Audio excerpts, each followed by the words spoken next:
যখন আপনার নামে কেউ বদনাম করে আপনার সামনে কিংবা আপনার পেছনে, আপনার প্রথম কাজ হচ্ছে আল্লাহকে ধন্যবাদ দেওয়া। বলেন সবাই সুবহানাল্লাহ।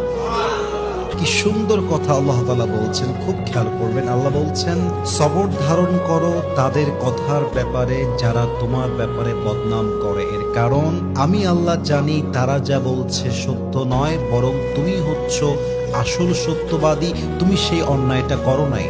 এবং মাথায় রাখবা, যখন তোমার নামে কেউ বদনাম করে তোমার লাভ হচ্ছে দুইটা। এক, তোমার সমস্ত গুনাহ তাদের আমলনামায় চলে যাবে এবং তাদের সমস্ত সওয়াব তোমার আমলনামায় চলে আসবে। সুবহানাল্লাহ।